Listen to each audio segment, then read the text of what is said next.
jungle.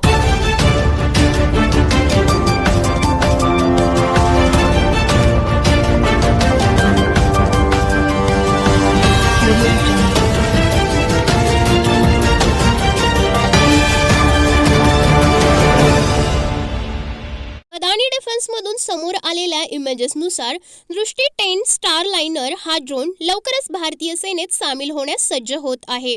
हा drone मे मध्ये भारतीय सेनेत सामील होणार होता. भारतीय सेनेने आपत्कालीन तरतुदींअंतर्गत 2 दृष्टी 10 स्टारलाइनर ड्रोन खरेदी केले आहेत. अत्याधुनिक AI तकनिकीने सुसज्ज असणारे हे 60% स्वदेशी सामग्री वापरून तयार झालेले आहेत. भारतीय लष्करात सामील झाल्यानंतर पाकिस्तान सीमेलगत भटिंडा तळावर तैनात केले जाणार आहेत. सेनेत सामील झाल्यानंतर या अत्याधुनिक तंत्रज्ञानापासून तयार झालेल्या ड्रोनमुळे भारताच्या बॉर्डर सर्व्हिलन्स आणि सिच्युएशनल अवेअरनेस क्षमतेमध्ये मोठ्या प्रमाणावर वाढ होणार आहे. भारताचे संरक्षण मंत्रालय MOD AMCA प्रकल्पासाठी नवीन दुहेरी सार्वजनिक व खासगी उत्पादन मॉडेलची योजना आखत आहे. यामध्ये AMCA लढाऊ विमानांच्या उत्पादनाची जबाबदारी एका सार्वजनिक व दुसऱ्या खासगी कंपनीकडे सोपविण्यात येणार आहे. भारताच्या पहिल्या 5व्या पिढीतील स्टेल्थ विमानांसाठी उत्पादनात स्पर्धा निर्माण करण्याचा विचार आहे. या स्पर्धेमुळे उत्पादन गतिशील करणे व लवचिक पुरवठा साखळी तयार करणे शक्य होणार आहे. MOD आता हाल आणि लवकरच निवडल्या जाणाऱ्या खासगी कंपनीला AMCA प्रोटोटाइप बनवण्यासाठी निधी देईल. या प्रोटोटाइपचे कठोर मूल्यांकन झाल्यानंतर दोन्ही कंपन्यांना 60 ते 40च्या प्रमाणात उत्पादन करार दिले जातील. या दुहेरी उत्पादन पद्धतीचा उद्देश जोखीम कमी करणे आणि पुरवठा साखळी बळकट करणे हा आहे. भारतीय वायुसेना 40 AMCA मार्क 1 व 80 AMCA मार्क 2 विमाने खरेदी करणार आहे. डायनामॅटिक टेक्नॉलॉजीज या एरोस्पेस पार्ट्स निर्माता कंपनीने डसॉल्ट फाल्कन 6X बिझनेस जेटसाठी क्रिटिकल एरोस्ट्रक्चर्सची पहिली शिपमेंट डिसेंबर 2024 मध्ये देण्याचे जाहीर केले आहे. कंपनीने या वर्षाच्या सुरुवातीस डसॉल्ट एव्हिएशन सोबत या पार्ट्सची पुरवठा करण्यासाठी करार केला होता. फाल्कन 6X हे अत्याधुनिक बिझनेस जेट त्यांच्या कार्यक्षमता आणि प्रगत तंत्रज्ञानासाठी प्रसिद्ध आहे. हे विमान व्यावसायिक विमान वाहतूक उपयोगाला वेगळी उंचाई प्रदान करणार आहे. हा करार करून डायनामॅटिक टेक्नॉलॉजीजने जागतिक एरोस्पेस सेक्टरमध्ये प्रमुख पार्ट सप्लायर म्हणून आपले नाव अधोरेखित केले आहे. भारताने 9 ते 13 सप्टेंबर दरम्यान आगामी होणाऱ्या क्षेपणास्त्र चाचणीसाठी नो टाइम वॉर्निंग जारी केली आहे. या नो टाइम वॉर्निंगनुसार चाचणीचे क्षेत्र 75 किलोमीटरपर्यंत विस्तारलेले आहे. त्यानुसार भारत या ठिकाणी एखाद्या सरफेस टू एअर मिसाईलची चाचणी घेऊ शकतो अशी शक्यता वर्तवण्यात येत आहे. भारताद्वारे विकसित तेजस MK2 हे 17.5 टन वजनाचे हलके लढाऊ विमान, मल्टीरोल कपॅसिटी व किफायतशीर विमान शोधणाऱ्या देशांसाठी एक प्रमुख विकल्प होऊ शकतो. सध्याच्या भूराजकीय चिंता आणि वाढत्या निर्बंधांमुळे बरेच देश रशिया आणि चीन यांच्याकडून विमाने खरेदी करू शकत नाही आहेत. या परिस्थितीत या विमान खरेदीमधील एक मोठा वाटा तेजस MK2 उचलू शकते. तेजस MK2 अधिक शक्तिशाली जनरल इलेक्ट्रिक F414 इंजिनांसह सुसज्ज आहे. त्यामुळे विमानास वाढीव ताकद आणि सुधारित कार्यप्रदर्शन प्राप्त होते. हे लढाऊ विमान air to air, air to ground आणि एअर टू सी क्षेपणास्त्रे वाहून नेण्यासाठी सुसज्जित असणार आहे. याच्या या मल्टीरोल क्षमतेमुळे सर्व्हिलन्स बरोबर एअर सुपिरियरिटी आणि ग्राउंड अटॅकसाठी उपयुक्त होऊ शकते. तेजस MK2 विमानात active electronically scanned array, ESA, radar, infrared search and tank, IRST system आणि इलेक्ट्रॉनिक वॉरफेअर सूटसह अत्याधुनिक एव्हिओनिक्स इंटिग्रेट केलेली आहेत. तेजस विमानांची कमी ऑपरेशनल कॉस्ट आणि देखभाल खर्च पाहता लढाऊ विमान पाहणाऱ्या देशांसाठी एक आकर्षक पर्याय बनत आहे.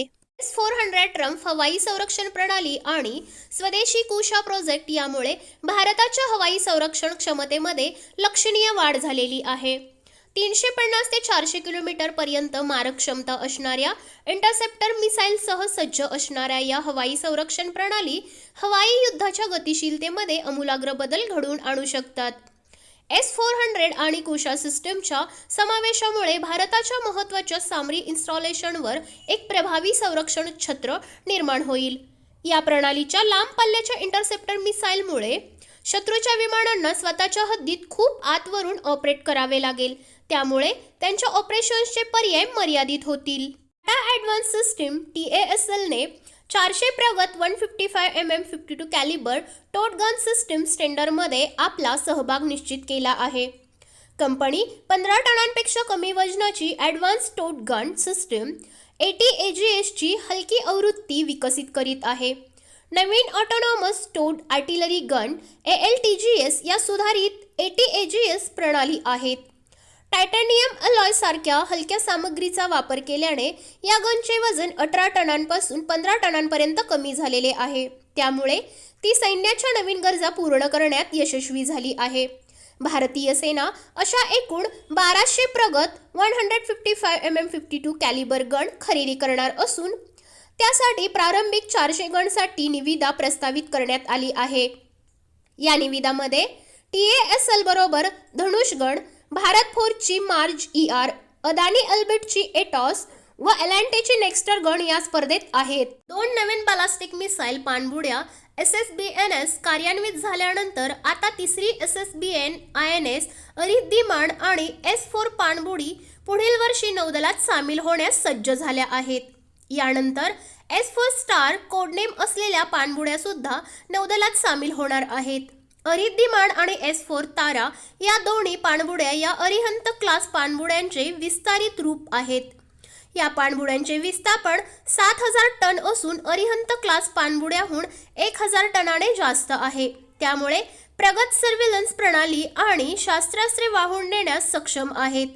कोचिन शिपयार्ड फॅसिलिटीमधून S-4 आणि S-4 स्टार या दोन्ही पाणबुड्यांची सॅटेलाइट इमेज प्राप्त झाल्या आहेत. S-4 पाणबुडीच्या बेसिन आणि पोर्ट चाचण्या आधीच सुरू झाल्या असून लवकरच समुद्री चाचण्या सुरू होण्याची अपेक्षा आहे. S-4 वर्गाच्या पाणबुड्या K5 ही पाणबुडी लॉन्च्ड बॅलिस्टिक मिसाईल SLBM वाहून नेण्यास सक्षम असून K5 मिसाईलची मारक क्षमता 5000 किलोमीटर इतकी आहे. INS अरिद्धिमान आणि S-4 स्टार पाणबुड्यांच्या समावेशाने भारताच्या सेकंड स्ट्राईक कपॅसिटीमध्ये वाढ होणार आहे. डायनामिक्स लिमिटेड BDLचे सहव्यवस्थापकांनी दिलेल्या माहितीनुसार वायुसेनेने दिलेल्या अस्त्र मार्क 1च्या ऑर्डरमुळे BDL या हवेतून हवेत मारा करणाऱ्या BVR मिसाईलचे उत्पादन वाढविण्याच्या तयारीत आहे.